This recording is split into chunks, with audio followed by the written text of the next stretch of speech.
Velociped je latinský výraz pro rychlou nohu a také starší termín pro různé předchůdce dnešního jízdního kola. Letos se v Ostravě konala mezinárodní přehlídka historických kol IVCA Rally 2024.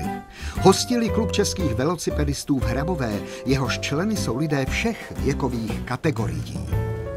Věkové rozpětí je značné, protože když nevím teda, kdo je náš nejstarší člen, ale jsou to chlapíci, kteří mají přes 70 let, ale jsou aktivní a je fajn, že v tom klubu jsou takovým tím dobrým základem.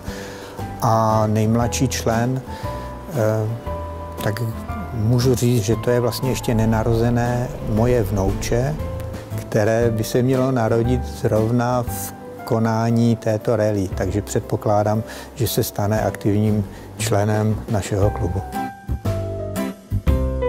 Ten klub je starý od roku 1906.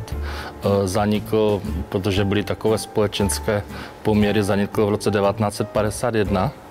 A my jsme potom zjistili v časopisech a v novinách, že vlastně takový klub existoval, tak jsme ho tady spolu s kamarády ve 3 lidech obnovili v roce 2013.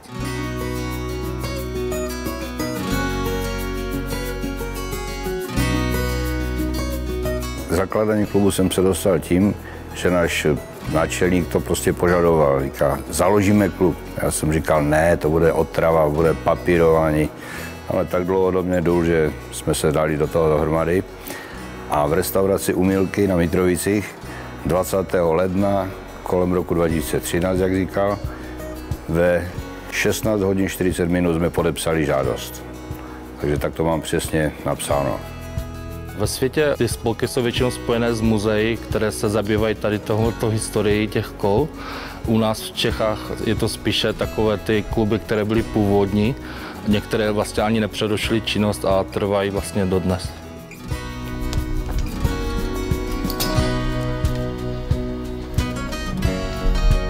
Radost je úsměv lidí kolem.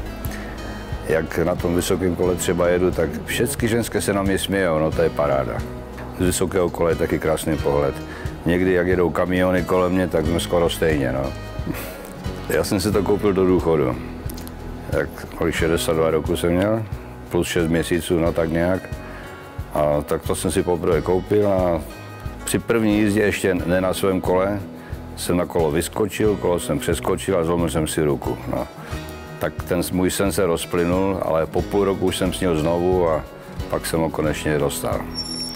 No, tak jezdím na to už dlouho, už dosluhuje jak já asi, no, už má opraskané rávky a řídítka ulomené.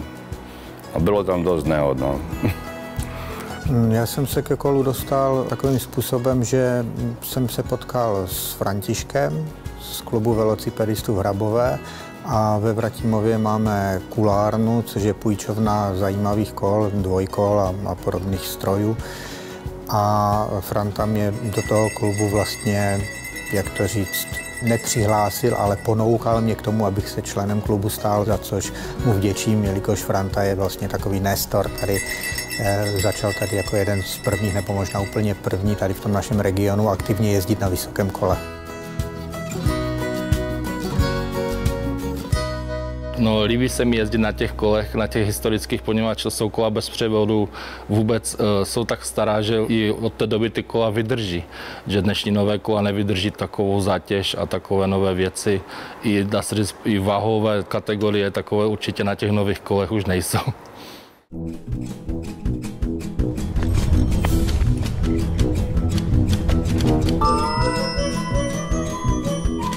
Pořádáme výstavy, výšky na těch kolech, různé akce, které spojíte s tímto klubem, jako s tou historií té cyklistiky. V Ostravě se koná poměrně významná akce, celosvětově významná akce pro nás velocipedisty, je to takzvaná IVCA Rally, což je International Veteran Cycling Association.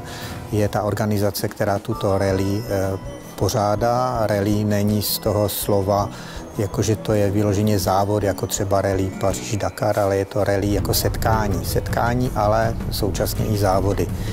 A na každou takovou mezinárodní rally přijíždí účastníci z celého světa. A tady v Ostravě očekáváme více než 200 účastníků. kteří přijedou nejenom na vysokých kolech, ale jezdí se na historických kolech v podstatě od počátku vzniku kola. Je taková otázka, kdy nastaly první závody na kolech, na velocipedech.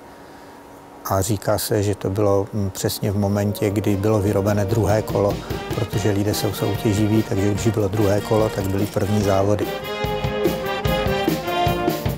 Lidi jsou, dá se říct, nadšení z toho, že vůbec někdo ještě takové ty staré kola má a že je uchovává tak, aby to bylo ještě pro další generace, což vlastně je náš takový záměr, uchovat ty kola pro příští generace. Ostrava je úžasné město, které máme rádi a je tady spousta cyklostezek a v Ostravě je spousta krásných míst, která stojí za to vidět a bicykl, kolo je ideální dopravní prostředek, kterým se dá Ostravu projet v klidu anebo rychle a na pohodu anebo ve spěchu třeba do práce anebo kamkoliv potřebujete.